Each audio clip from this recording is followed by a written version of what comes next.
My pops wasn't there.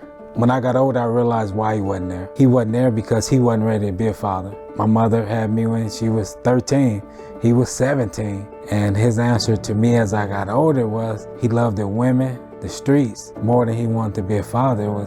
So I saw a selfish man, and I just told myself I ain't gonna be like that. All right, what's up, y'all?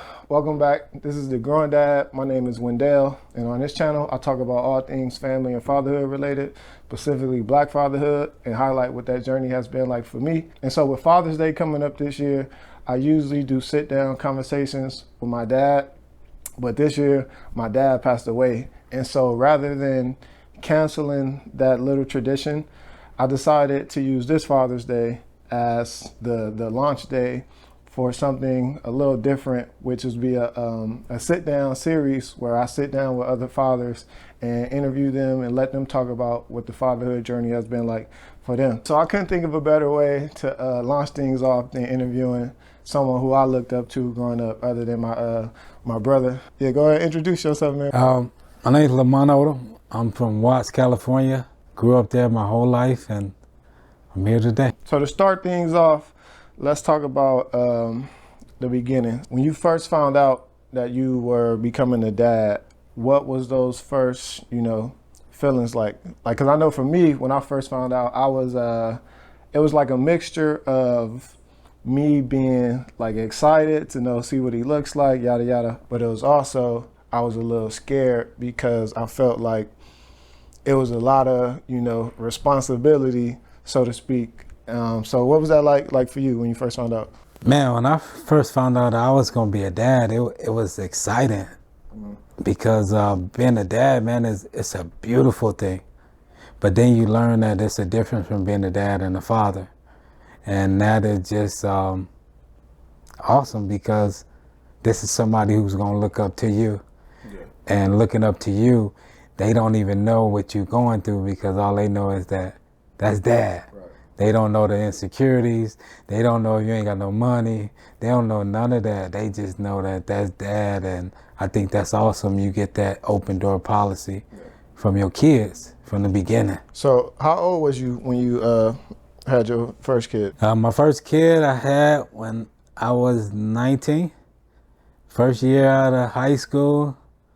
And she called me and told me, I'm pregnant. So she told you over the phone? Yeah, over the phone. Her mom and dad was on the phone, and it was like, wow, like, dang, I'm straight finna be a dad.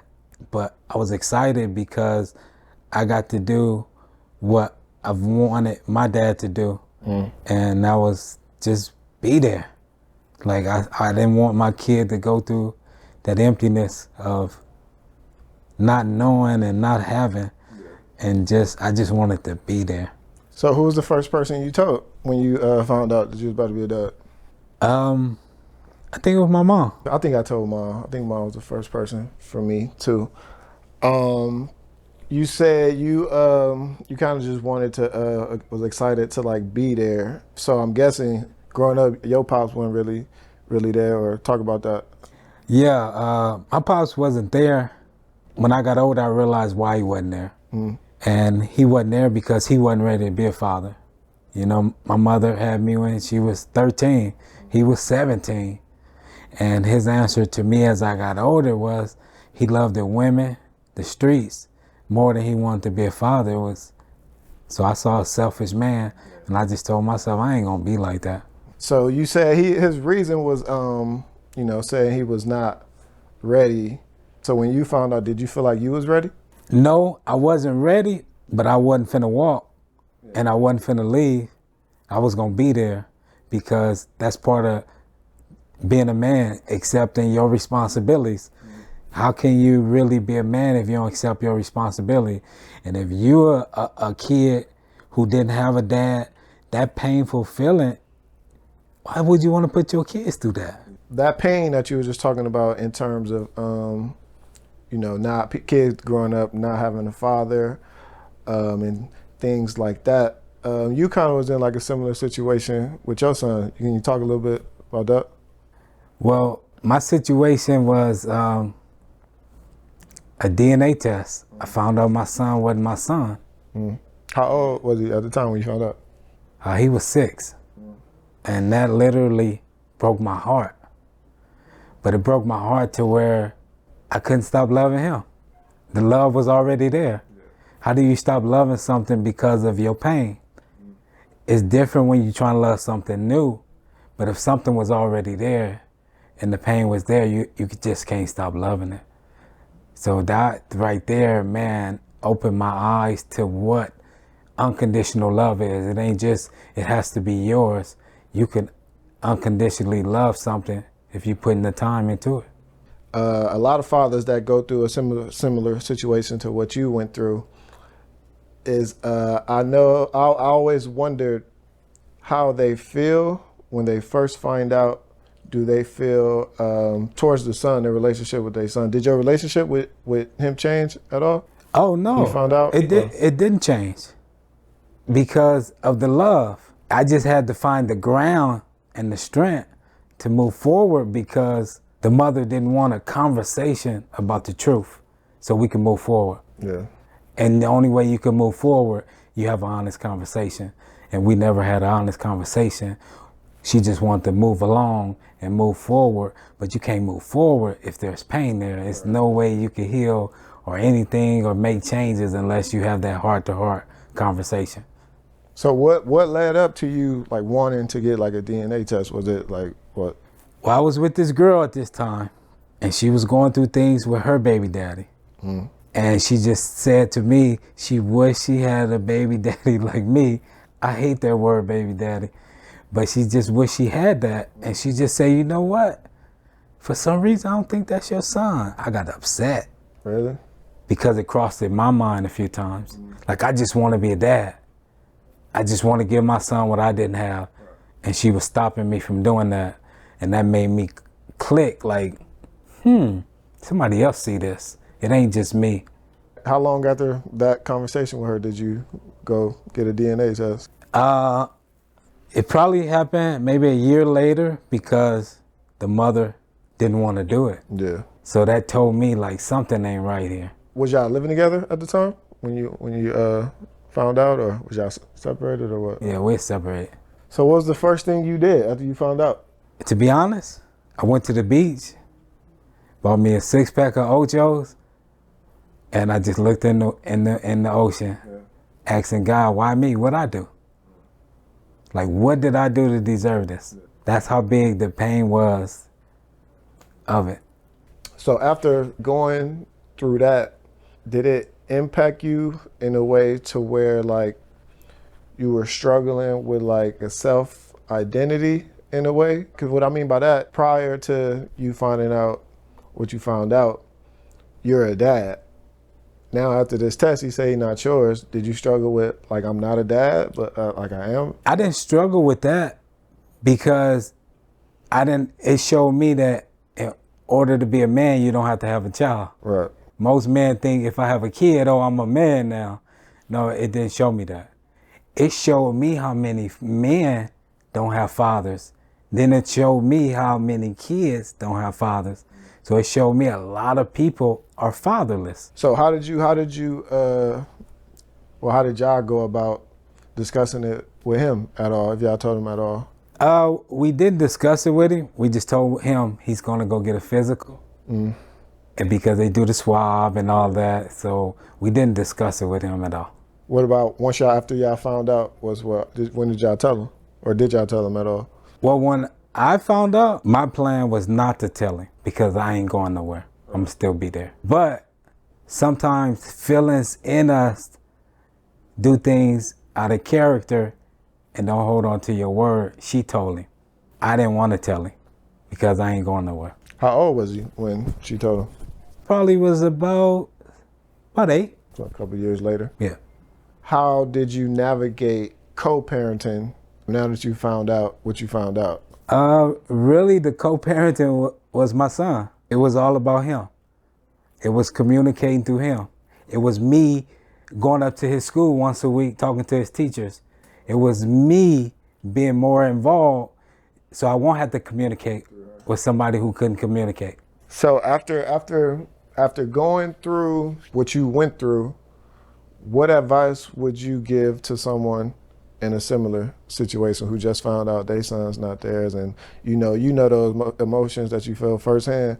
What advice would you give to them? To love that kid, especially if you know that pain and that struggle. To love that kid. That kid didn't ask to be here. So love that kid, because you once was a kid, and we only get that one childhood. So you put that love first, but you got to go get you some help to deal with your emotions. And I went and got some help to deal with my emotions because I didn't want to take it out on my kid. Did you do any kind of therapy, like go seek help, go and join some groups, or what? What'd you do? What I did was call out to the Lord for help. That's how I met the Lord, is through a DNA test. I called out for the Lord, and the Lord put on my heart, like I told you before, he made me see fatherless kids and men. So I started writing people in prison. And when you write people in prison and you've never been to prison, it's one of those things you don't understand, but it's just on your heart. And I just listened to that voice in my head and told me to write people in prison. And people in prison don't know what I was going through, but that was part of the therapy, seeing somebody else in a situation to where it take my situation off of me. How long were you writing people in prison for? For 20 years. You still writing people? Yeah, I'm still writing people. I mean, that's dope, bro. That's dope. 20 years, man.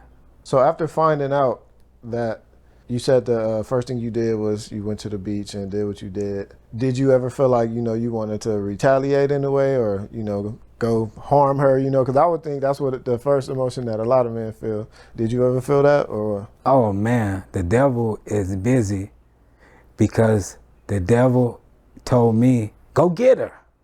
Look what she did to you. I had to talk myself off that ledge. At the same time, I had to respect that that's my son's mother. Like, I ain't gonna do that to my child. So I had to respect her. Because of him. Because of him. So the only thing God can tell me to do was pray for your enemy. So I had to pray for her. I had to pray he bless her. I had to pray that he cover her with his blood. I had to pray for her. That's hard, man, praying for somebody who hurt that to you. Yeah. That's how I was able to not do what the devil wanted me to do, was pray for her. It's deep, bro. To switch subjects a little bit, let's talk about the evolution of fatherhood. And what I mean by that is the difference between fatherhood back then and 70s, 80s, 90s compared to today. What are some differences that you personally can say that you see a difference in fathers, or just fatherhood in general, from when you grew up to now? We supposed to change with the time, and today's time you see the change, because to me today's fathers have put themselves to the side so they can be a father to their kid. And today's time, you just got to be flexible and communicate. And that's what today's, compared to then, it just wasn't no communication. And back then, the man didn't know how to speak about their feelings. Right, that's a big one. That's a big one. They didn't know how to just say, hey, you know what, daddy tired, or, we gonna do something Saturday on my day off. It wasn't the communication. Now you can communicate and be flexible to where you putting in the time. Because at the end of the day, it's about making time. Yeah. That's love, just making time. We ain't got nothing but time. Right. Yeah, one thing that I say, I could see, obviously I wasn't around back then, I was a baby back then, but just based on, what I've been told and seen, is I feel like today's men are a lot more involved in their kids' life. And I don't know if that's because of, societal expectations, or if that's just, our mentality of us today, and what I mean by societal expectations is, like, back then, men were just expected to make the money, protect, and provide. Mom does all the nurturing and all that. Versus fast forward to today, I'm involved. I feel like I'm involved in every aspect. of it. And I feel like most of the men that I know are fathers are similar to me. Everything is the choice you make. It's all in your choices you make. And if you're making choices for your kid, you're going to realize the work and time you got to put into it. And society, to me, as a black man, they don't want you to be that father because we don't tell the good stories of fathers. Yeah. There's some good fathers out here. There's some good fathers out here, man. There's some good stepfathers out here. But we don't get to hear those stories so we can see what change look like. Because a lot of times we just do what we told and do what we think. But it's more to it than that. Leading off of that, do you think the media still portrays specifically black fathers the same way they always have? Yeah, I think they portray it because it's about selling. That sells a story like that. Right. Oh, you didn't have a dad? But what if he did? You never see them give that man that credit. For standing at home, for being there for his kids, you never see them stories get told. Give that man his credit. He's doing things that most men won't do. It's easy to walk away. It takes a real man to really stay there and be committed to his kids. And something else too, they say you don't get credit because they your kids. You're supposed to take care of them. But it's not easy. That's something I don't agree with. What a lot of people say, that you're not supposed to get credit for something that you're supposed to do. I'm the opposite. I give credit where credit is due, even if you do what you're supposed to do. You know, it's always nice to hear that. It's always, man. It's always nice to hear that because sometimes it's not easy, especially being a stepdad. It's hard for men to show love to their kids, let alone a stepdad coming there and showing love to somebody else's child. That's not easy. Every man can't do that. And now today's time, we got blended families. So where's the love? We coming into a blended family. Somebody got to show some love. Okay, so switching subjects, I want to talk about role models and why role models are important for kids growing up. What would you define a role model as? To me, my definition of a role model is somebody who just been themselves. But at the same time, this person knows that this kid is looking up to you. And you got to show this kid an example of what he's going to become one day, which is a man. He's not going to stay a kid his whole life, but he's going to be the representation of what he's going to develop to be as a father or just a man in general. Because like I said before, you don't have to have kids to be a man, but you got to be a responsible man, and if you want to be a man. Who were some of your role models growing up, and how did those role models impact you in terms of being a father? Well, first of all, I want to say Wendell Eric Taylor Sr. That was a prime example of a role model, because as a kid, I saw this man every day waking up to that. And I think that's such a blessing to see the same man every day. Most kids will never get that because they will see different men coming in the house, leaving the house, going out the house. But that was an example, and he showed me what change looked like. He went to school, got his GED. Because his kids was getting older, he wanted a whole new lifestyle for himself so he could show his kids what change looked like. A lot of my other role models were fathers in the community I grew up in, the Imperial Courts. They were working men. They came out and taught the kids how to play sports. They gave selfless time to kids who needed somebody else. Because most kids always hear things from their parents, and you be like, oh, that's just my parents. But when you hear that from somebody else, you're like, okay, I get it. I get it. And those men have families too that sacrifice for kids who needed that time because they couldn't get that time that they was needed. So why do you think it's important for kids to have a positive role model? Because we learn bad things naturally. That's like me. I know all the cuss words in Spanish, but I don't know no Spanish. So naturally, we learn bad habits. So that's why we got to see some good habits to know that our bad habits is just not the only choice we can make. we can make some good habits. Yeah, I agree 100%. Who would you say is, I know you said Pops was a big role model for you. Who would you say someone famous that's a good role model? Denzel Washington. Why? Because he's into his family. He loved the Lord. And one thing he said that just caught my eye, he said, I don't go to these parties in Hollywood. They come to me. So that's showing that he been himself. He keeping his morals intact.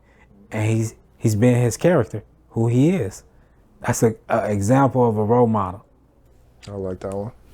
So what advice would you give to someone, a father specifically, who didn't grow up with good role models in their life, but they want to be a role model to their kids, but they don't really, they kind of confused? What advice would you give to them? First, I would tell you, wait to have kids until you make sure you're ready for that. And if you already got kids, then you know that you're going to have to be that example they need. And you're going to have to find you somebody that can help you along the way, because fatherhood is not easy. It's not easy. You're going to have to circle yourself around some people who want to see you do good. But you just got to know that you're fighting for change. And that's the whole life culture, is fighting for change. So fatherhood ain't going to be no different. You're fighting for change. You're doing things that you didn't get done to you, so you take it to another level. And then hopefully your son can take it to another level, or daughter can take it to another level. So my advice to them is realize if you want to give your son or daughter some things, you got to do things that was never done. I like that. So as we wrap up, I'm going to ask you these 5 questions. These are 5 questions that I'm going to end every show with, calling the Fatherhood 5 or something like that. I'm going to come up with some cool name. What's one thing you learned about yourself through fatherhood? How deep my love is. How do you define success as a father? Just being there. If you ain't got no money, babysit. If you don't feel like babysitting, do something.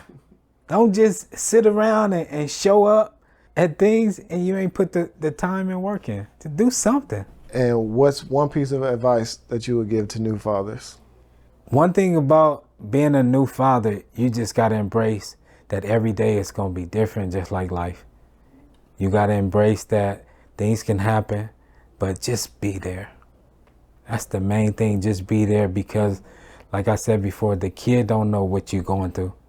And it's not about the money, it's about the time. And you want to get his kid some memories, and you want him to have some good thoughts of his childhood.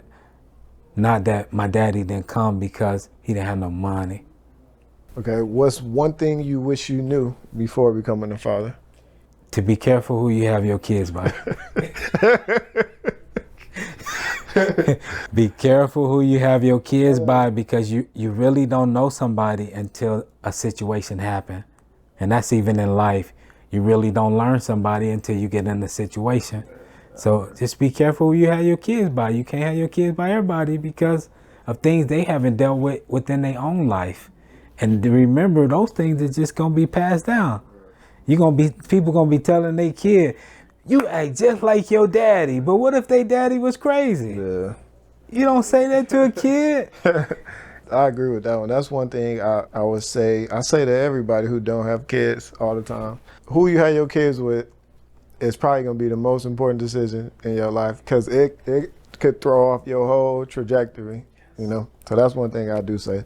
So last question. What's one myth that you would like to debunk when it comes to being a father? It's a godly answer. Don't judge a book by its cover, because he can't give what he don't have. He only can give what he have. And a lot of times he don't know it until that child comes.